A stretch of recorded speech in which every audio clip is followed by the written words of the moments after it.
धाराशिव जिल्ह्यातील भूम तालुक्यातील डोकेवाडी येथील कारसेवक हे 1990मध्ये अयोध्येला गेले होते। त्यानंतर 92मध्ये देखील अयोध्येला गेले होते। यामध्ये 1990मध्ये अयोध्येला गेलेल्या कारसेवकांना अटक देखील करण्यात आली होती आणि नैनी जेलमध्ये यांना तुरुंगवास देखील भोगावा लागला होता। आपल्यासोबत कारसेवक आहेत। मला सांगा की 1990ला अटक करण्यात आली होती, नेमकं काय झालं होतं? आम्ही मस्जिद पाडण्यासाठी गेलो होतो डोकेवाडीतून 11 जण। तर आम्हाला मध्येच अटक झाली, तर तिथून आम्हाला नैनी सेंट्रलमध्ये टाकण्यात आलं। पण पुढं बाकीचे जे गेलेले होते त्यांनी ती घुमटवरचा पाडला त्यावेळेस 90मध्ये। ते आम्ही जेलमध्ये होतो, तिथं नैनी सेंट्रल जेलमध्ये कल्याण सिंग विरोधी पक्षनेते होते, ते आम्ही त्यांच्या बॅरेकमध्ये होतो। नंतर आम्ही तिथून बेल झाली 21 दिवसानंतर आम्हाला। तर आम्ही 21 दिवसानंतरसुद्धा आम्ही मस्जिद पाडण्यासाठी प्रयत्न केला, पण तिथं सुरक्षा होती आणि नंतर पुन्हा दर्शनं चालू होते मूर्तीच्या। काय सांगाल, किती दिवस जेलमध्ये राहावं लागलं? आम्हाला 21 दिवस जेलमध्ये राहावं लागलं त्यावेळेस। 21 दिवस जेलमध्ये होतो आम्हाला त्यावेळेस मी 16 वर्षाचा होतो। मला काय एवढं लय ज्ञान नव्हतं, पण दुसऱ्यानेच बेल आमची केली। वसमतची कळमनुरीची लोक होती, त्यांनी आमचे रेकॉर्ड। काय सांगाल, किती जण होता तुम्ही तिकडे? तर जेलमध्ये आम्ही 4 जण होतो। गेलेलो होतो आम्ही 11 जण, पण आमची फुटाफूट झाल्यामुळं आम्हाला 4घालाच अटक करण्यात आलं। नंतर काय वाटतं 22 तारखेला 22 तारखेला आम्हाला असं वाटतंय की ज्यावेळेस आम्ही तिथं गेलो त्याचं फळ आम्हाला उद्याच्या 22 तारखेला मिळतंय। काय सांगाल, जाण्यासाठी पैसे नव्हते, मग बैल गहाण ठेवावा लागला। आता अयोध्येला प्रभू श्रीरामांची प्राणप्रतिष्ठापना होते, भव्य मंदिर उभारलं जातं, काय भावना आहे?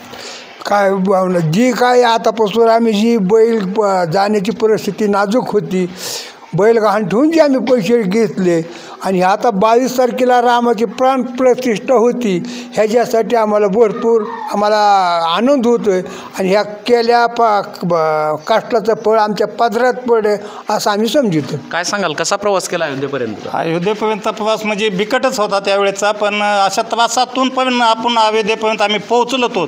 आणि आता उद्यापासून राम मंदिर उभारतंय म्हणजे आनंदाचा क्षण, सर्वात मोठा आनंदाचा क्षण म्हणलं तर आमचा वाटतो, माझा वाटतो, माझ्या कारसेवकाचा वाटतो, डोकेवाडीवाल्याचा, गावकऱ्यांचा वाटतो। का वाटतो ते की आम्हाला तिथपर्यंत पोहोचला आलते, तिथपर्यंत सोडवायला आलते। ज्यावेळेस आम्ही अयोध्येतून परत न येता गोळीबार व्हायला लागले, कर्फ्यू लागू व्हायला लागले, त्यावेळेस आमचे कारसेवक आम्ही लहान लहान असताना 4 राहिले।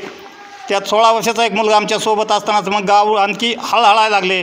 काही बाकीच्या कारसेवकावर आरोप करायला लागले, माझ्या घरचे पण, मेलंय का जगलंय, मरतंय का जगलंय, वाचतंय का नाही, येतंय का नाही। माझ्या घरी असे ठाई मांडून लोक बसलेले होते घरचे, की रडत होते, हे होते।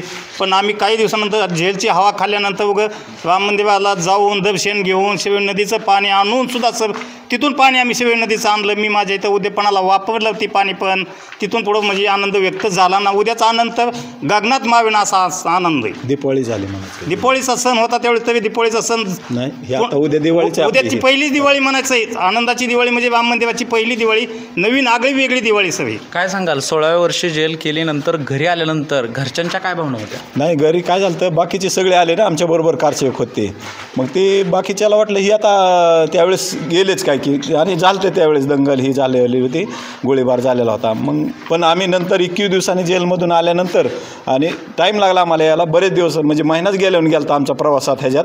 तर आल्यानंतर आमची दिवाळी साजरी झाली पुन्हा गावात। नक्कीच आपण पाहू शकतो की या डोकेवाडीतील कारसेवक हे अयोध्येला पोहोचले होते आणि यांना अयोध्येपर्यंत नेणारी प्रभू श्रीरामांची आस्था ही यांच्यासाठी महत्त्वाची होती। तर 22 तारखेला प्रभू श्रीरामांचं जी प्राणप्रतिष्ठापना होते ही यांच्यासाठी आनंदाचा दिवस असणार आहे। एकूणच प्रभू श्रीरामांचं हे देशभर भक्तिमय वातावरण या ठिकाणी निर्माण होतं आहे।